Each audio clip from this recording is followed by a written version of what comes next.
Welcome to EB5 Investment Voice, where attorney insights intersects with immigration investments. If you are a foreign investor, domestic fund manager, or enterprising entrepreneur and want to get the most out of the EB5 program, you have come to the right place. I'm Mark Deal, and I'll be your co-host on this journey. I'm joined by your host, Mona Shaw, and other attorneys at Mona Shaw & Associates, as well as immigration leaders from around the world. So let's get into EB5 Investment Voice. Mona Shaw, how are you doing today? I'm very well, Mark. How are you? I am doing fantastic. As I'm sure the person listening knows, I'm always doing fantastic when I jump on the microphone with you. We didn't have a show last week because I was in Kazakhstan. Yeah, and as well as you had this EB5 Expo to attend as well, right? You were on a panel? That's right. Well, that was actually, it wasn't an EB5 Expo. It was a New York Real Estate Expo. And because New York is so into EB5, they decided that they were going to have a full panel, which they've been having for the last few years. Excellent. Obviously, it's very busy there this time of year, as well as, traveling and, these different appearances. But I'm glad we're back on the microphone. And we missed a week, but here we are back again. We do have some news, Mark. The CR, which was suggested or rather intimated by Peter on our last show, the continuing resolution was passed this week. And this continuing resolution means that the EB5 program continues as is up until December 9th. That is key. So EB5, as we know it, unchanged, at least through December 9th. That's good news. It is. And we are going to have a lot more on that in future, in maybe the next episode or the episode afterwards. It sounds great. But specifically for today's show, I know we have a special guest and a new topic lined up. Well, that's right. Yesterday in the panel, I bumped into Kevin Wright from Wright Johnson, and I grabbed him and I said, "You're going to do a podcast with us." Welcome, Kevin. Podcast under duress. Welcome, Kevin. Thank you. Thank you both. It's a pleasure to be here. Well, Wright Johnson, Mark, are everywhere. I don't think there's anywhere I've traveled in China, in Hong Kong, around the world where I haven't come across Wright Johnson. And Kevin and his partner seem to be ubiquitous in all of this. No, I agree. Obviously, I don't travel as much internationally as you do, but I've traveled a lot domestically with both EB5 and immigration general conferences. And yeah, I always see Wright Johnson there. Yeah, we tend to be, we have someone basically everywhere, almost every week of the year. Wow. So I think we did 65 shows last year. Wow, that's a lot, Kevin. But before we really get into what we're going to talk about today, what exactly or who exactly are Wright Johnson? Sure. So Wright Johnson's been around for about 10 years, and what we do is we create regional centers. We created about 180 of them for people around the country, developers and such. And then ongoingly, we do business plans and economic studies for individual projects, for which we've done about 800 or so over the past 6-7 years. You see how nice we are, Mark? Even our competitors we bring on the show. Right, I know, but we're very collegial in the EB5 industry, and we all know each other, and we all like to be friends. And yes, I know that your company, Kevin, does put up regional centers, but you yourself, you're an economist, correct? Yes, so I do economic reports. Now we have a team of several economists at the company, but I think I did about the first 100 of them myself directly. Right, and we've seen huge changes over the last, 10 years is a long time, but that's almost how long everybody else has been in this industry who started from the very beginning. Because we first started, it was 2006, and here we are 10 years later. Yeah, no, it's a lot of familiar faces you see. So with the economic report, do you do the economic reports for specific exemplar petitions or for regional centers or just generally? Well, yeah, we do them for all different purposes. Obviously, we do them on hypothetical projects, often for hypothetical regional center filings. But the majority of the work today is done all on very specific projects that plan to move forward in the marketplace. All right. Well, I have some questions that I want to talk to you about in both spheres. But I'm going to sort of just jump straight in, first of all. We've just got this bill. We've been discussing it. We discussed it yesterday in the conference. Everybody wants to know, but a lot of people really don't understand some of the dynamics. And I really don't want to go into the weeds of the bill at this point. But there is a provision in the bill which would mean that each project would have to have some direct jobs attached to it. Sure. I think, yes, you're referring to the part where they talk about 10% of the jobs needing to be direct. That's right. Do you want to explain that to our audience who might be thinking of putting up a project or projects that are out there? Yeah, well, I think I'm still waiting for someone to explain it to me exactly. The idea of 10% of the jobs being direct is one thing, but I think the real question is, did they mean by that W-2 direct employees, or did they mean model-driven direct employees? Because there's a big difference in that. Right, and this is going to be a huge problem if they think if they're just talking about W-2 employees, because the very nature of the way that regional centers are set up is that investors come in to give a loan to the project, and that means almost every job would be an indirect job because they would not be directly affiliated with the investors, correct? Yeah, it does get confusing because under the loan model, what the model would kick out as a direct job is actually considered an indirect job. Based on the fact of how the structure works. But what's interesting is all models will show a category that shows that, hey, the model gave you a certain amount of direct jobs. And if you can count those towards the 10%, then things would not change very much in most projects because they all have that category. But if you instead switched and said you have to have W-2 jobs to be your 10% direct, that would affect certain asset classes significantly, in particular apartment buildings, condo buildings, things where you don't have construction operating jobs. Right. Yeah. And just for the listeners who are not perhaps clear, can you just describe what is an indirect job? Sure. So, there are three types of jobs that count. There are direct, indirect, and induced jobs. And so, for example, if you have a restaurant, your waiters, waitresses, cooks, and things, they are direct jobs. They directly work in the restaurant. And then you have indirect jobs, which are the supply chain. So anybody who's delivering linens, delivering food, and so forth, vendors that help to support the restaurant are indirect job creation. And then you have induced jobs. So when your waiter leaves work and goes to the grocery store and buys groceries, they're helping to employ people at that grocery store. So all three of those categories count for job creation. And that's what allows for large-scale projects to move forward under the regional center format. So the issue often arises, Kevin, when we have people who are putting their own direct projects up, and there's a confusion as to the type of job they can put there. For example, somebody who has a motel, and it's a direct project that he's sharing it with a friend, and they contract the cleaning jobs out to a company, which is very common. But those cleaning jobs would not, even though there are actually physical direct people, they are actually indirect jobs, correct? Yes, absolutely. So under a direct model, you would have to directly through a W-2 employee system employ those people directly at the motel. And it's often, in the case of a motel, very difficult to aggregate large numbers of direct employees, even though, because of the fact that you are contracting out the linen service and many of the other services that go along with it. Right.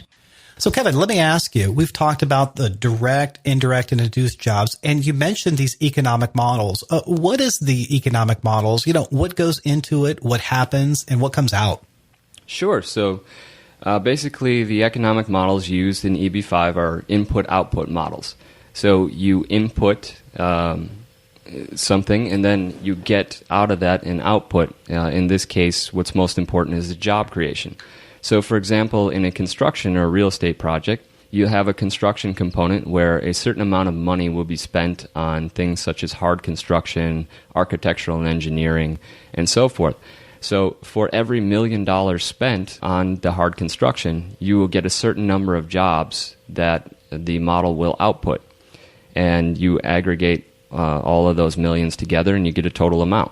So on the operational side, what you get is you get a certain amount of jobs that are created per $1 million of revenue that's created. So therefore, if you have a hotel and the hotel is going to do $5 million in gross revenue and your multiplier is, say, 20, then you get 20 jobs per $1 million of revenue, times $5 million of revenue. That would be an extra 100 jobs.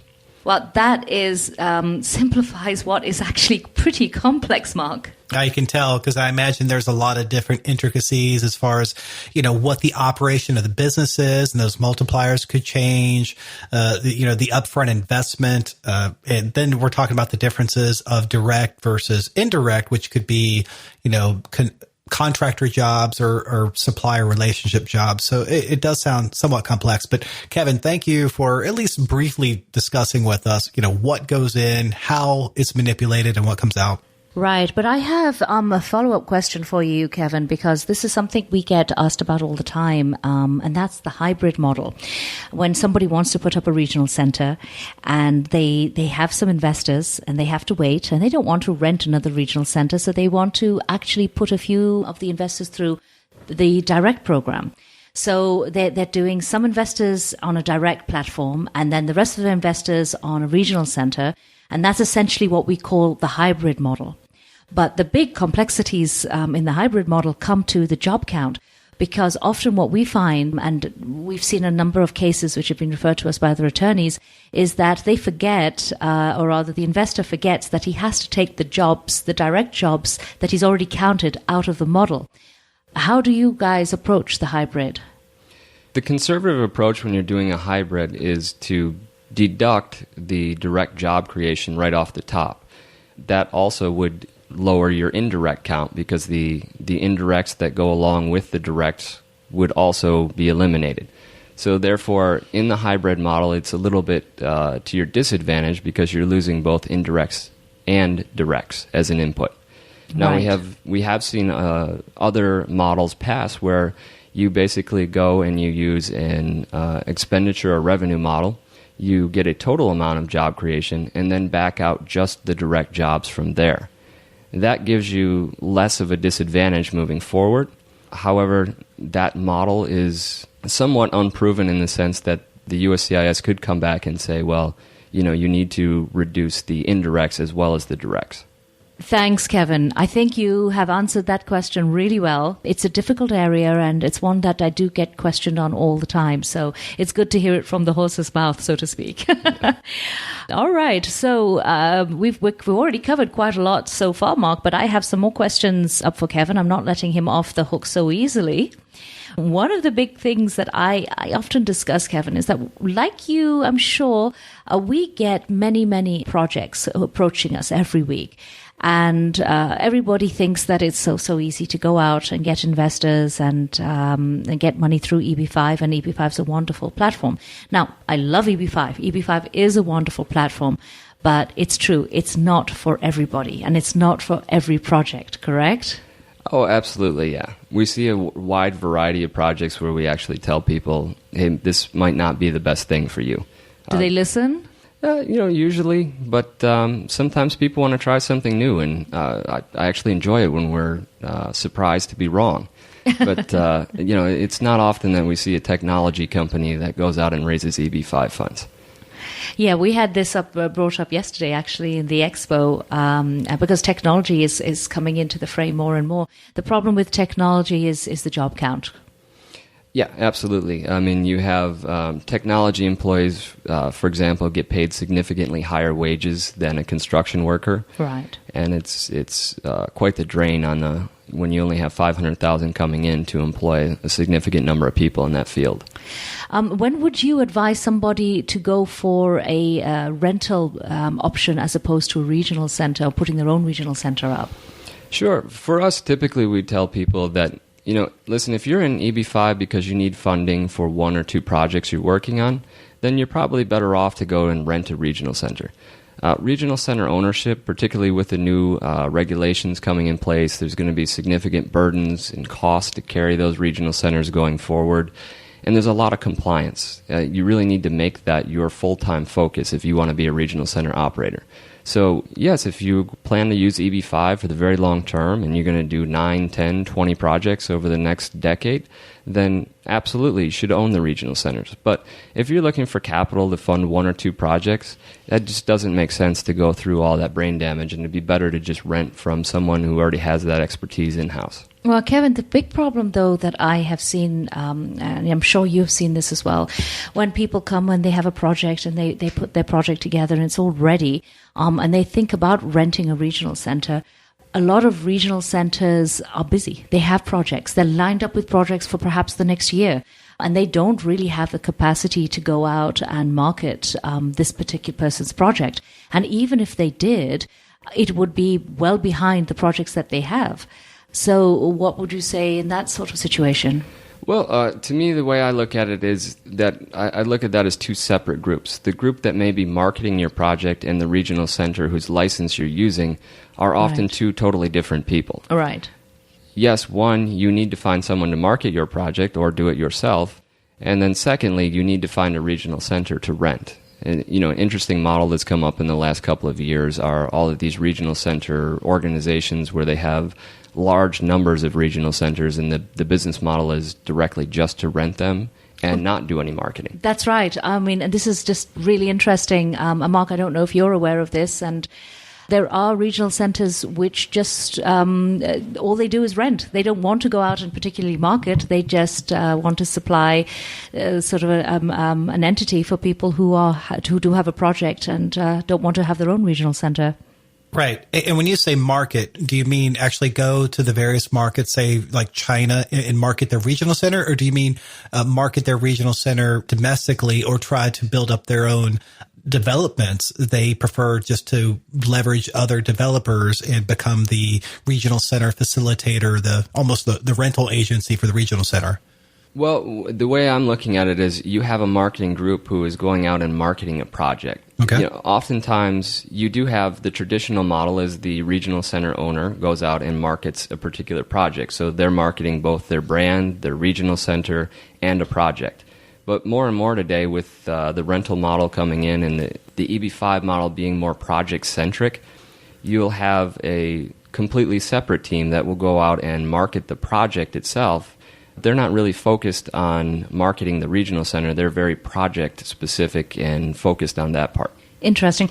Well, again, what I do like about Kevin's team, Mark, is the fact that they are out in the field. It's not somebody who's sitting domestically and just giving you their opinions through third-party ideas or through hearsay or for what they know, for what somebody said. Kevin, you are everywhere. You're always in China. Why? What is the purpose for you to always be in China? Well, to us, we look at ourselves as not just a company that writes a business plan or an economic study, but a consulting company. And if we're going to help you plan on how to, write your business plan and develop a strategy for going forward with your project, you really need to be in the marketplace to understand what is the marketplace looking for. And what are these agents in foreign countries such as China, what types of projects do they want to see? Is currently in favor, is it bridge funding? Is it a project that has a large job buffer? Is it a hotel? Is there too many hotels in the marketplace and it's time to look at alternatives, museums, hospitals, technology, whatever it may be? And the only way you're going to get that information is being out in the field. Right, that's right, absolutely right. And the other thing, Kevin, we discussed this before. There's a lot of foreign developers who want to put a project into the United States. Do you get approached by foreign developers? Oh, often, yeah. We've worked on many Chinese developers' projects. And, the interesting thing about the upcoming bill is that may be eliminated in the future. Right. Mark, in the bill, it's prohibiting people who are not U.S. citizens or green card holders from having ownership, not only in a regional center, but also in a lot of the entities affiliated with the regional center. Oh, wow. Does that change the non-controlling entity that EB5 investors would invest in? Well, I think that the intent behind the provisions is that, to eliminate basically non-U.S. ownership in any part of the process, whether that be the NCE, the JCE, or the regional center. Right. But wow. I don't think it affects a direct project, though. I think if a foreign developer wants to come in and do a direct project and maybe have 3 or 4 investors, I think they are still able to do that. I think the direct is perhaps a little different, but that's not where these big developers make their money. They make their money for putting up a regional center.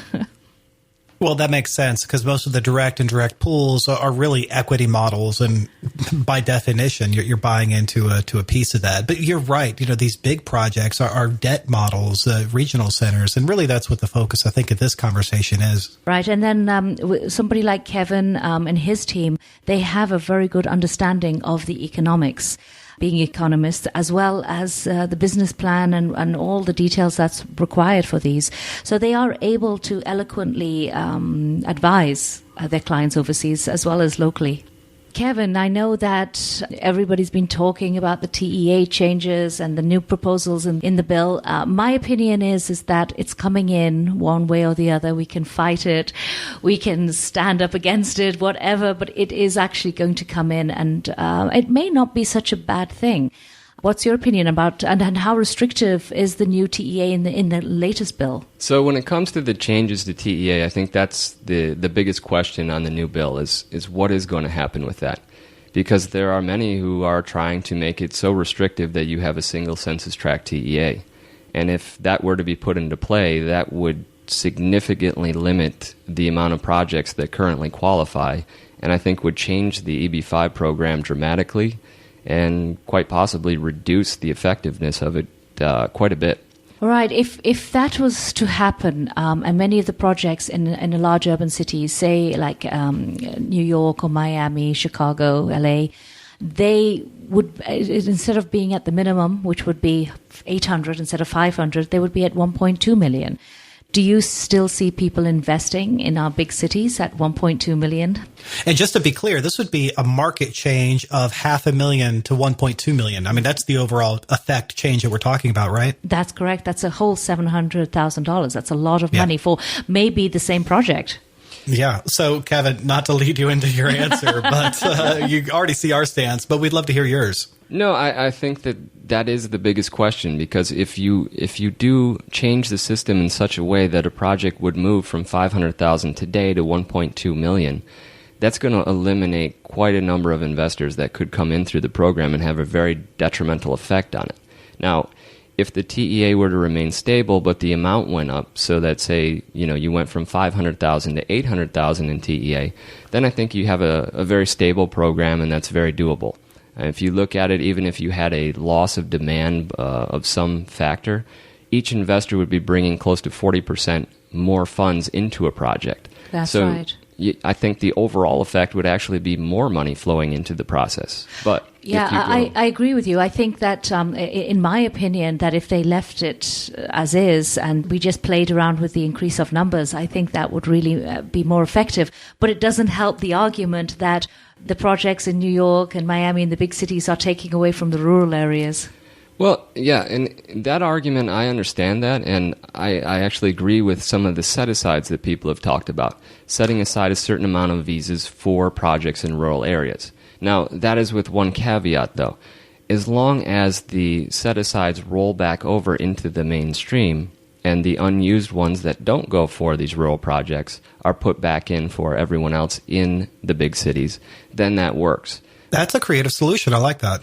Right. Yeah. If you have a carve-out, though, of 2,000 visas for rural projects and only 100 of them are used, or 500, and then you don't roll the rest of them back in, you've just wasted 1,500 visas, and that just doesn't make any sense. Right. When you look at this, I don't think anyone really knows what's going to happen with the TEAs today. There will be a lot of debate before December 9th going into this, and a lot of people have a lot of opinions.